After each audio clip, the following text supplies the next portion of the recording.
Buenas tardes. Vamos a dar la charla, mayormente yo se la voy a dejar a él, que él lo hace con más profundidad. Y vamos a hablar de lo que es las somatizaciones en las emociones, una charla de somatización de las emociones. Empieza. Bueno, mi nombre es Rosa María, para la persona que no me conozca, yo soy maestra de Reiki. Con esto, pues empezamos. La medicina que conocemos todos es tratada a nivel físico, o físico o mental, pero siempre con pastillas.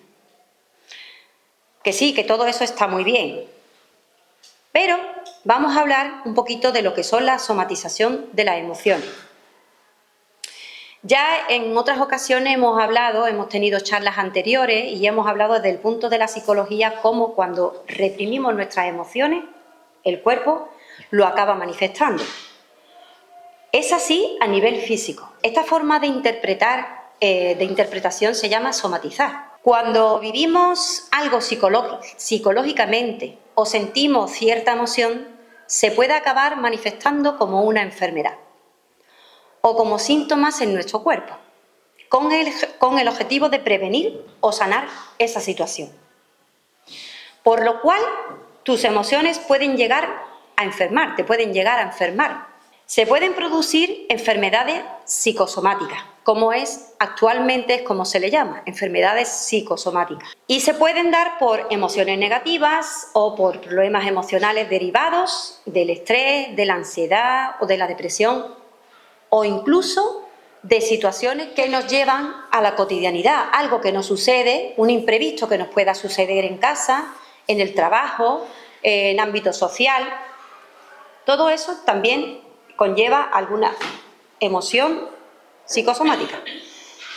Entonces, ¿qué es lo que causa los desequilibrios en el cuerpo que se manifiestan como síntomas, sean cual sean?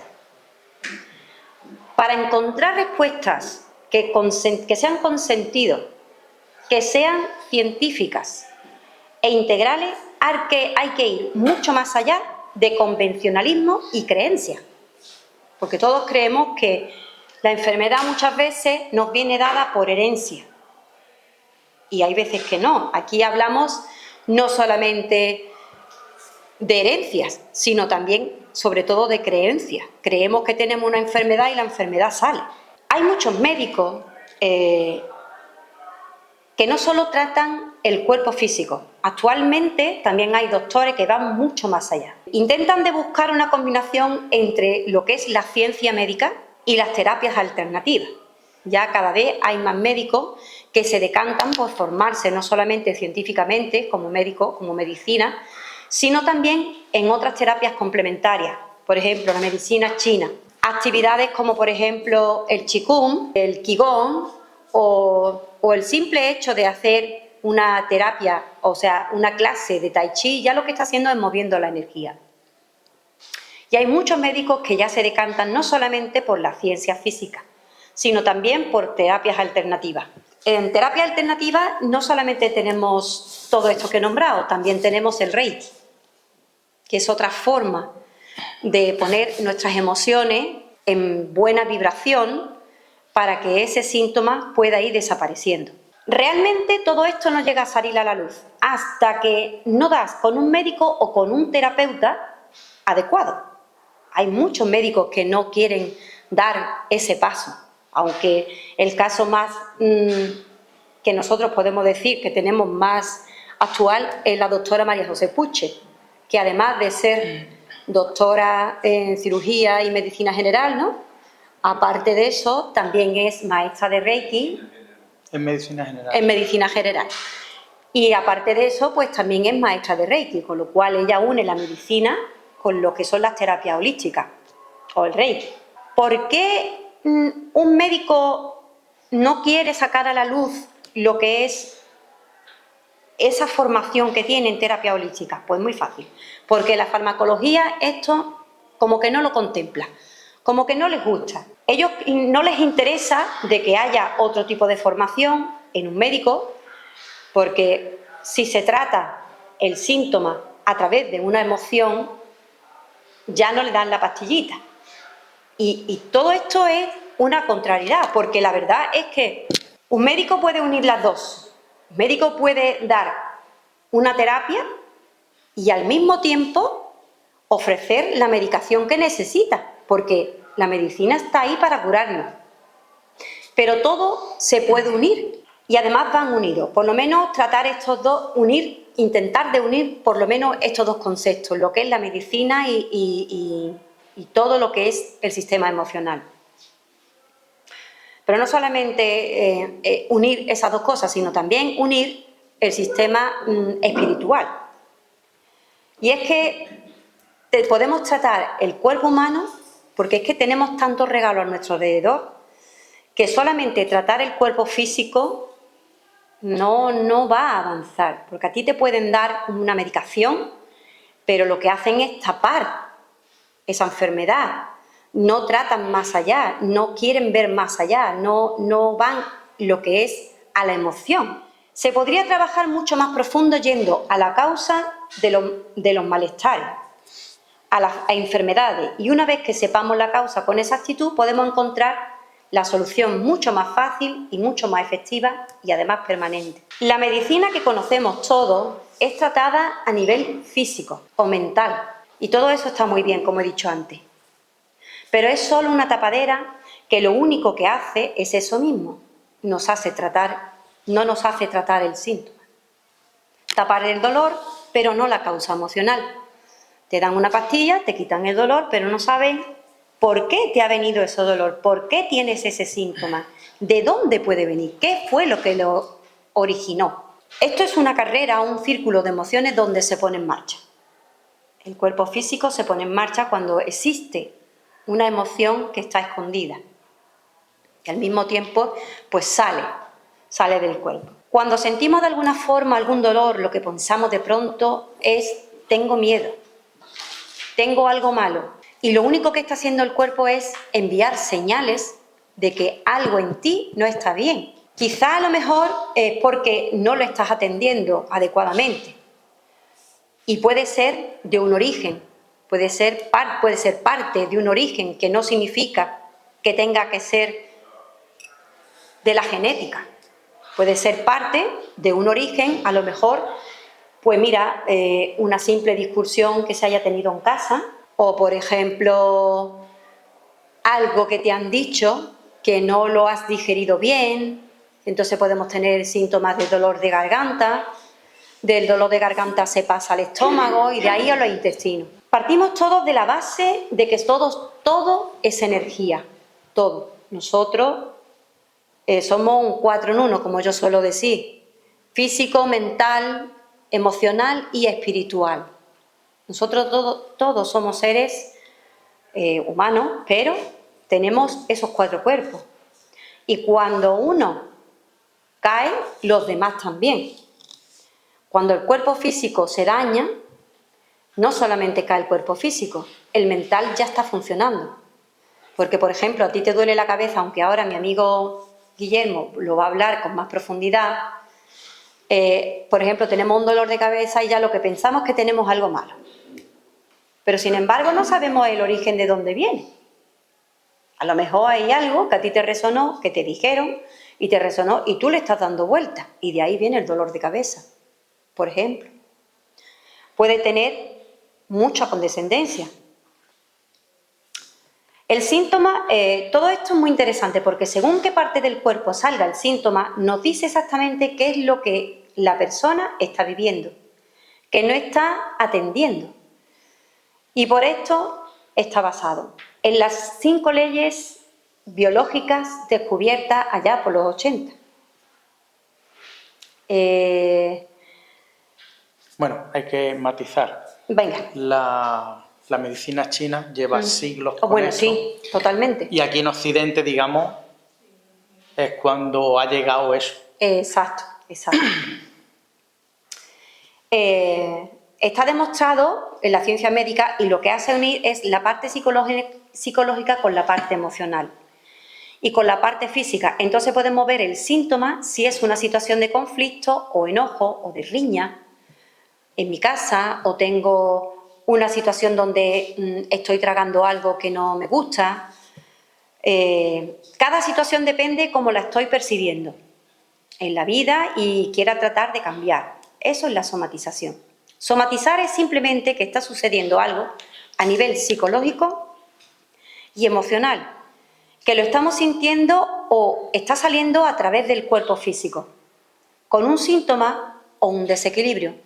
Soma viene del griego y significa cuerpo. Por lo tanto, la somatización significa incorporar los pensamientos y mis emociones que salen a través del cuerpo. Recordad que todos estamos compuestos de 4 cuerpos: el físico, el mental, el espiritual y el psíquico. Por lo tanto, lo que afecta a uno repercute en los demás. Y ahora voy a dar paso a mi compañero Guillermo, que lo explicará mucho más a fondo y con más exactitud. Bueno, lo primero que hay que decir que, aparte de todo esto, lo que yo voy a empezar diciendo cómo se generan en el cuerpo, ¿vale? Lo que se segrega o lo que segrega el cerebro y qué es lo que ocurre en el cuerpo físico. Luego ya, después, pasamos a las emociones.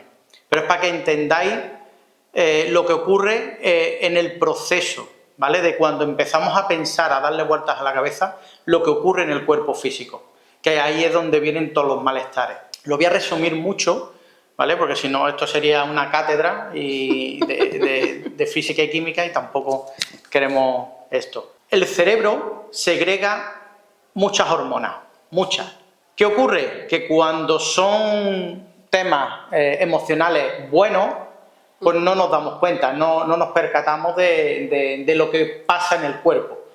Porque no tenemos síntomas, o sea, no tenemos dolores, no tenemos afecciones, no tenemos nada. Entonces, cuando tenemos esas emociones buenas, también segrega el cerebro hormonas.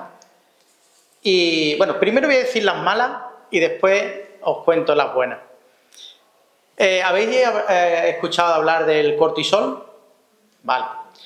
Pues junto con el cortisol, bueno, está la adrenalina, bueno, hay un montón de hormonas que segrega el cerebro cuando tenemos algo emocionalmente negativo. Es decir, nosotros, bueno, somos animales y tenemos ese cerebro reptiliano todavía de cuando estábamos en las cuevas, que lo que hacíamos era lo mismo que todos los animales. O bien atacábamos o nos defendíamos. Entonces, ¿qué ocurre? Cuando el cerebro se ve en la intención de que nos están atacando o nos están invadiendo el territorio, segrega pues, sustancias para alertar el cuerpo y ponerlo a punto para que pueda reaccionar a todo lo que conlleva una defensa, que puede ser salir corriendo, en huida o en ataque. Si es en huida, bueno, en huida o en ataque, lo que va a segregar,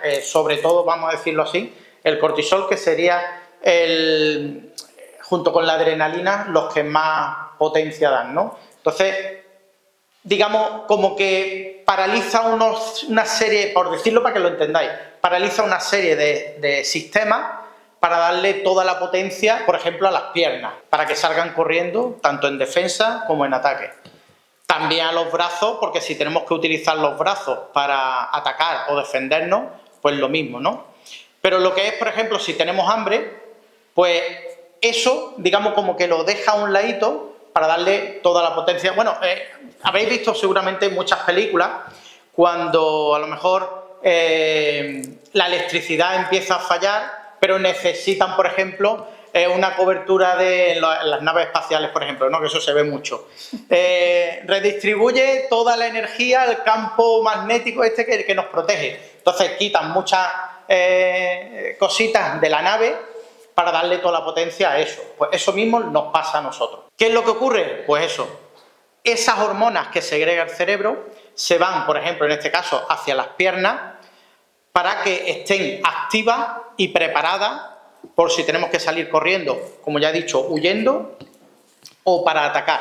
Es el plan de supervivencia. Ese es el plan de supervivencia. Y lo mismo con los brazos. Por ejemplo, eso es un ejemplo muy fácil. ¿Qué ocurre porque el cuerpo está, vamos a decir, preparado para tener esas hormonas bailando por el cuerpo durante un tiempo limitado. Pero si esas sensaciones de miedo, por ejemplo, que nos están atacando, se alargan mucho en el tiempo, ¿qué es lo que ocurre? El cerebro va a seguir segregando esas hormonas que activan, ¿no? Que ponen a punto, por ejemplo, las piernas. ¿Qué es lo que ocurre? El cuerpo, vamos a decir, como que se satura, se envenena de ese cortisol, vamos a decirlo así. Entonces empiezan, si esto se alarga mucho en el tiempo, empiezan a salir dolores, por ejemplo, una tendinitis. Por ejemplo. Sale una tendinitis, ¿por qué? Porque tenemos un estrés continuo y lo más normal es que fuera o en la casa o en el trabajo. Y como siempre nos están dando leña y a lo mejor nosotros lo que queremos es salir huyendo de donde estamos, de donde nos están estresando, pues, y no podemos, pues ese cortisol, esa adrenalina sigue enchufándose en las piernas y al final, pues por ejemplo, sale una tendinitis o me duele el muslo o me duelen los pies y cada zona de la pierna, imaginaros desde la cadera hasta los pies, cada cosa tiene su significado. Por ejemplo, si es tendinitis o hueso, que son cosas más profundas, sería una desvalorización, ¿vale? Es decir, en nuestra casa a lo mejor nos están dejando a la altura del betún, como que no sabemos hacer esto, no estamos preparados para esto, tú no vas a llegar a nada, bueno, cosas así de ese estilo. ¿Qué es lo que ocurre? Si esto nos lo empiezan a meter en la cabeza desde pequeñito, y pueden ser cosas muy sutiles, ¿eh? Un ejemplo de una cosa muy sutil. Tú haces un dibujo, o sea, tú tienes 5 o 6 años, tú haces un dibujo para tu padre. Ahora tu padre llega, por ejemplo, a las 7 o las 8 de la tarde y viene reventado de trabajar. Pues ahora esa niña va con esa ilusión al padre, le enseña el dibujo, claro, el padre está tan reventado que, pues, oye, no le hace mucho caso al dibujo. Sí, sí, muy bonito, y se lo devuelve, ¿no? O se lo aparta. ¿Qué es lo que ocurre eso en el cerebro de un niño? O simplemente que venga cabreado del trabajo. Sí, bueno, y lo puede pagar, Y lo puede pagar con la mujer, con los hijos. Ese estrés, ¿vale? Lo que hace en ese cerebro de niño tan pequeño que lo engrandece todo, pues si se lo hace una vez, otra vez y otra vez, ese estrés va al cerebro, porque es algo como que te está diciendo no soy lo suficientemente buena para mi padre, que no me hace ni caso, o no soy lo suficientemente buena para hacer dibujos, que luego a lo mejor era un dibujo, bueno, iba a decir una palabrota, iba a decir, bueno, un dibujo muy bonito, muy bien hecho, pero el padre por ese cansancio, pues por ejemplo, no le hace caso. Entonces esa niña, si esos desprecios o desplantes los lleva sufriendo toda su vida,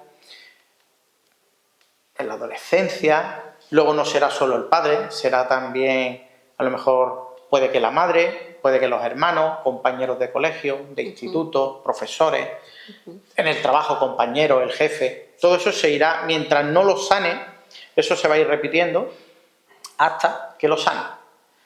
¿Qué es lo que ocurre? Que cuando llegamos a adultos, y ya como alarguemos mucho la edad, pues nos salen todas las goteras. Hay que decir, si nosotros fuéramos emocionalmente, esto nos lo educaran desde chiquitito en el colegio, por ejemplo, la inteligencia emocional, que desde aquí, se lo digo a los políticos, a ver si lo meten, en vez de meter religión, por ejemplo, inteligencia emocional, que luego a la larga es mucho mejor, pues sí, que lo otro. Entonces, luego de adultos, pues claro, como no nos enseñan, al final venimos hechos polvo. Y luego pasa que tenemos que ir a las terapias, y en las terapias, pues a lo mejor, mira, una cosita, me voy a adelantar a eso. Cuando vamos a una terapia y el terapeuta, bueno, pues te dice, pues esto tienes que mirar esto, y con el tema de las emociones, ¿vale? Y lo ve muy claro, esa persona lo ve muy claro pues, lo que tiene que hacer, que después hablaremos de eso, lo que hay que hacer. Pero resulta que como tenemos tantas programaciones ahí detrás, que si no sanamos las programaciones, por mucho que queramos hacer para sanar, lo que me ha pasado en esta semana, por ejemplo, de ir a un psicólogo, a un psiquiatra o a un coaching, ¿vale? Que ahora está muy de moda la palabrita. La palabra es, vaya, Sí. y empoderamiento. Las dos Y palabras, empoderamiento también. Que están de coaching moda. es entrenador, ¿vale? Que no es otra cosa. Pero como lo estamos todos americanizando, pues eso.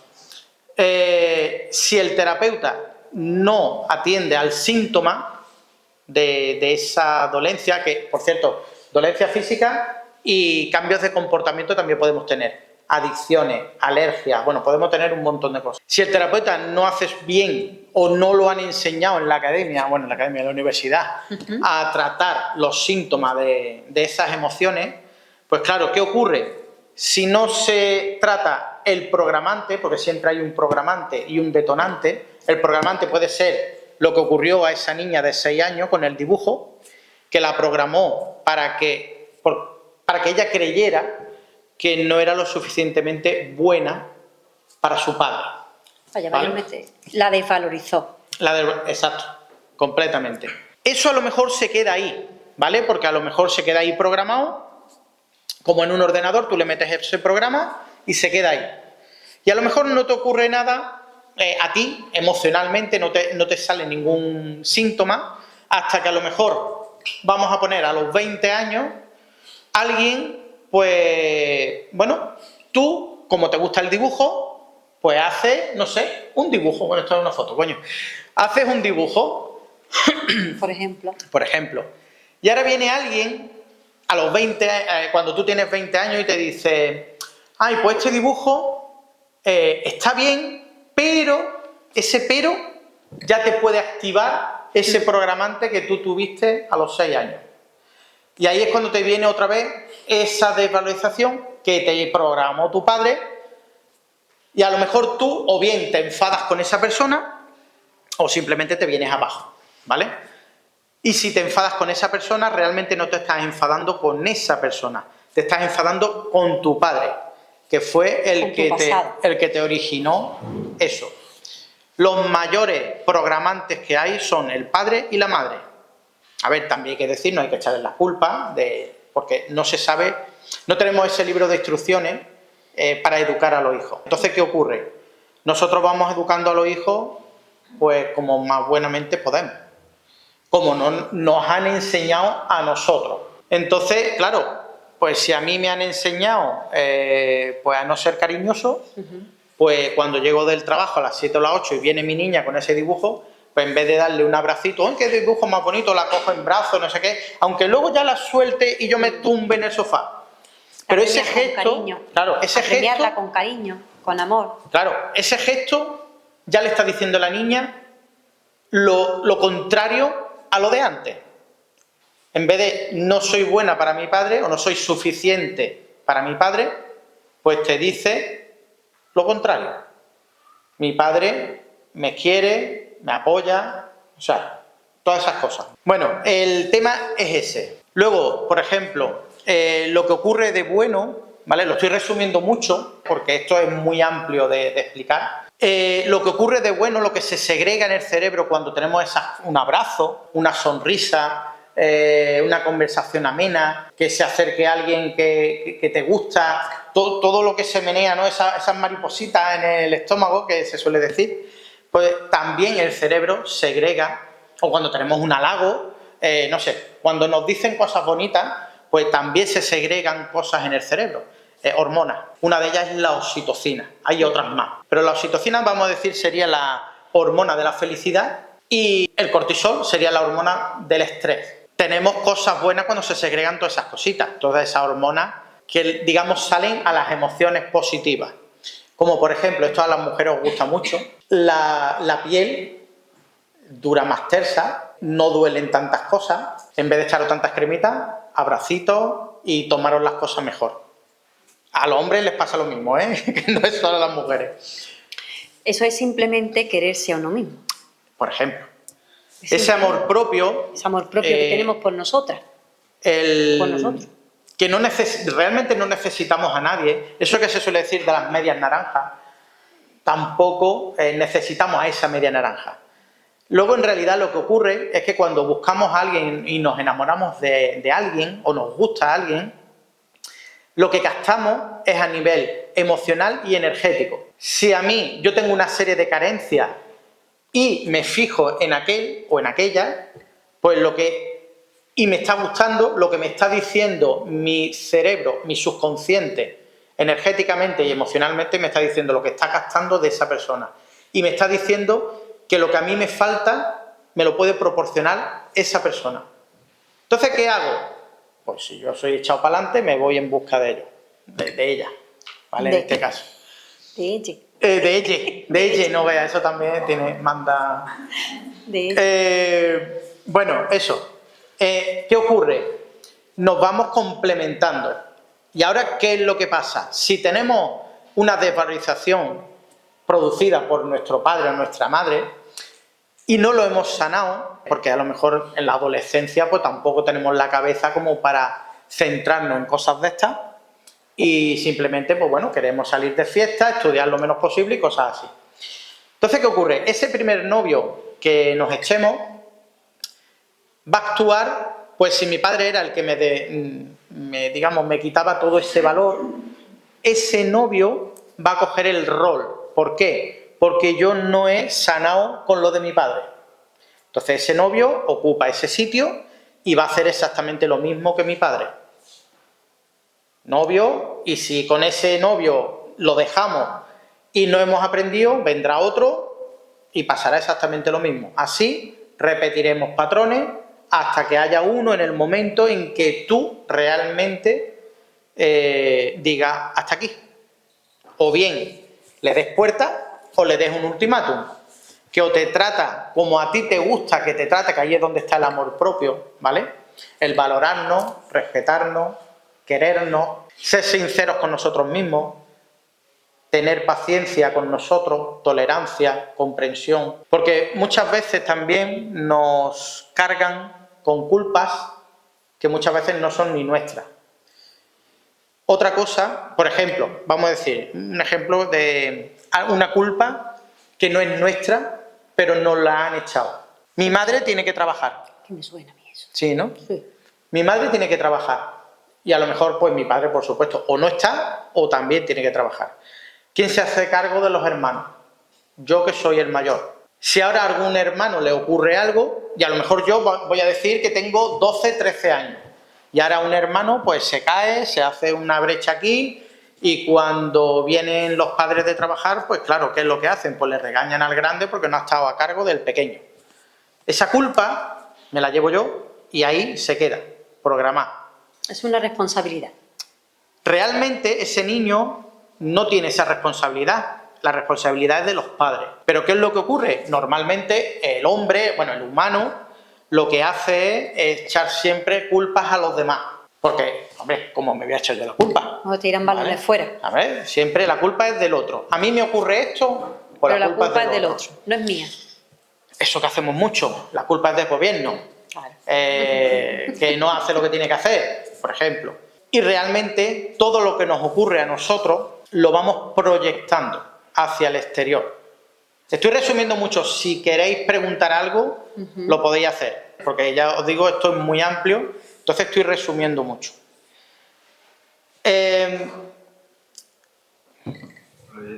Proyectando. Muy bien. Te has quedado ahí. Está ahí atento, muy bien. Me lo he apuntado. Es que es una prueba que yo tengo para que el público... bueno, a ver, si tenemos todas esas programaciones, todas esas creencias limitantes, bloqueos, miedos, fobias, traumas, todo eso que se nos ha provocado desde la infancia e incluso desde el embarazo. Es más, si creéis en la reencarnación, incluso vienen de vidas pasadas, que no hemos llegado a sanarlas en esa vida y en esta vida que volvemos a encarnar traemos esa asignatura pendiente que no pudimos sanarla. La traemos impuesta desde ya. Entonces, ¿qué es lo que ocurre?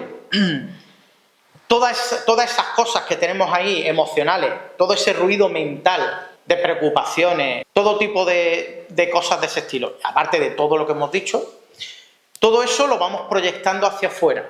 La gente recoge esa energía, y al igual que nosotros a nivel subconsciente hemos visto esa pareja que nos atrae, pero es porque las carencias que yo tengo, esa pareja me las va a proporcionar. Igual que al contrario, esa persona también se fija en nosotros por lo mismo. Yo tengo cosas que esa persona tiene carencias y nos complementamos. Y por eso se suele decir lo de la media naranja, ¿vale? Porque estamos ahí. Pero realmente no necesitamos a nadie, si nos trabajamos interiormente. Entonces, todo eso que proyectamos hacia afuera es lo que recoge todo el mundo con esa energía, porque nos tocamos. Lo primero que tocamos a una persona no es la piel. No sé si habéis visto esos letreritos que corren por ahí por Facebook. Lo primero no es la piel, el aura, la energía. Nos tocamos y ahí va mucha información. Información que no son, bueno, que tenga un poquito más desarrollada la conexión, pues sí a lo mejor va a recibir información de esa persona, ¿vale? Es como si fuera una canalización, vamos a decirlo así. Me viene esa información y más o menos puedo saber de qué pie coge a esa persona. Pues en esa información, que es mutua, es donde el resto de la gente pues va a percibir lo que tú proyectas. Si tú proyectas desvalorización, que no me respeto, no me quiero, me miento, tengo culpas, me culpo de cosas y a lo mejor no son ni mías. ¿Cómo te va a tratar la gente cuando percibe todo eso? Pues precisamente así, como tú te estás tratando, exactamente igual. Pues hasta aquí esta parte de esta charla. Espero os haya gustado y como siempre deciros, si tenéis alguna pregunta o alguna duda, podéis dejarla en la caja de comentarios que está debajo del vídeo y os iré contestando a la medida de lo posible. O me escribí a mi Messenger y también deciros como siempre, gracias por escuchar.